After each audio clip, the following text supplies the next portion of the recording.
Anxiety, signs and symptoms. Anxiety can be difficult to recognize because behaviors and symptoms do not necessarily show themselves in obvious ways.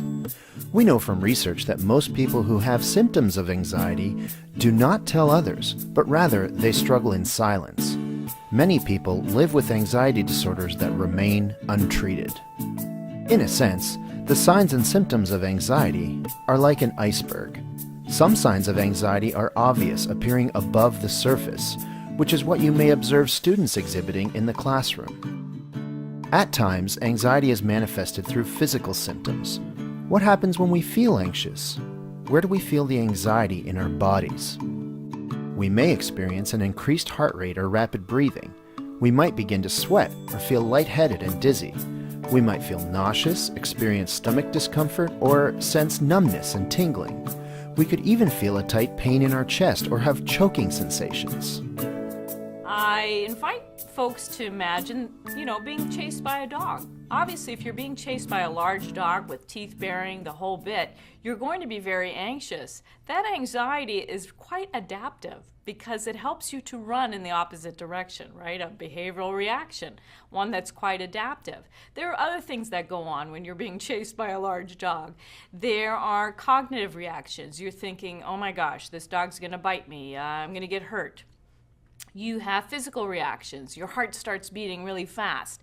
Your mouth goes dry. You might start to sweat. And you have behavioral reactions. You're going to start running awful fast, hopefully. All those things are normal because they're in the presence of a stimulus that's there, the dog, that creates that kind of situation where you want to avoid and escape from that fear, from that anxiety-provoking thing. Now, imagine that kind of situation we're at play, where there is no stimulus. There is no dog chasing you with large teeth and bearing down on you, but you're having that anxiety reaction, full-blown, full-on. That's inappropriate. That's problematic. That could get in the way of a lot of things, of social interactions, of learning, of life in general. And I ask folks to imagine what it would be like to have that reaction for most of the day. Pretty exhausting and pretty debilitating.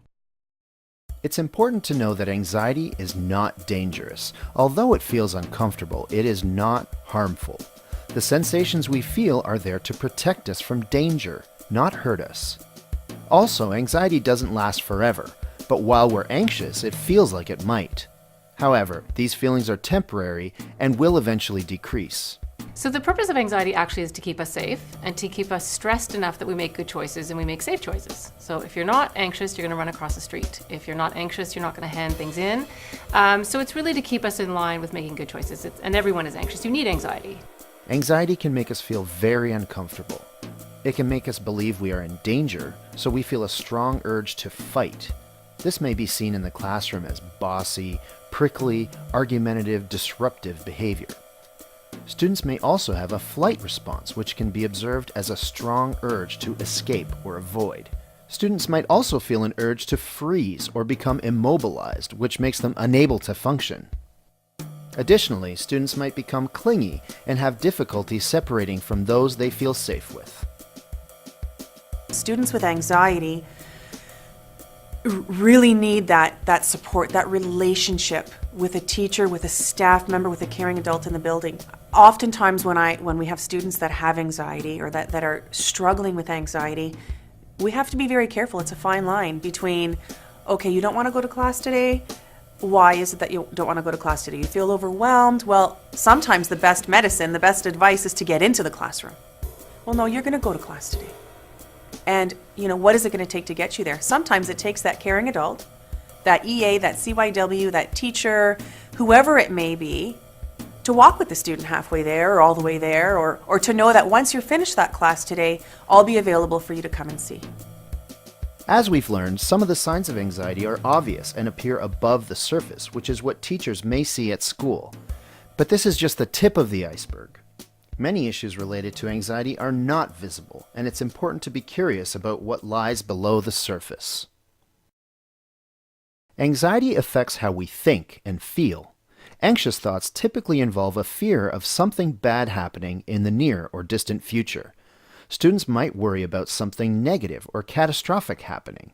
They may have difficulty concentrating or develop extremely negative thinking about their abilities and competencies. Their fears may even become very explicit. They can feel very worried and start to spend a lot of time alone, become immobilized, or constantly seek reassurance. Anxiety causes changes in the brain-body system and actually inhibits learning. Some experts believe that anxiety impacts virtually every kind of cognition. This has tremendous implications for learners. It's important with all your students, especially if you have a student that you know is particularly anxious, to find little ways to engage when you can. So, a little joke that you tell with each other, a little signal, or you give them a special job. You sort of build the relationship. The closer the child feels to the teacher, the more oxytocin will be in the bloodstream. And oxytocin is actually a hormone responsible for trust. It's also a hormone responsible for the blocking of cortisol. So the more connected children feel to the adults in their life, the calmer they become. Anxiety is a normal human reaction, and we can all feel anxious from time to time. Sometimes, however, aspects of the classroom and school can trigger anxious feelings in vulnerable students. This can impact their development not only as learners, but also as young people coming of age in our society. Educators may pick up on signs and symptoms of anxiety that are of such intensity and duration that they warrant a response. Some of these signs are more prominent than others, and some are specific to either elementary or secondary school students. When teachers are able to establish caring relationships and do things to minimize anxiety for the whole class, like chunking assignments, helping with time management, and allowing students additional time, then those who are more vulnerable benefit too. When we're dealing with students with anxiety, we can't label it. We can't say that anxiety is the same for every student. Our approach needs to be individualized, and we need to remember that at the heart of it is a young man or a young lady who is significantly struggling to get through the day. So my advice or my piece is, please do what we can. We're all here to work with everyone together, and that communication and relationship building is key. For more information on anxiety, please refer to the additional resources available in this module.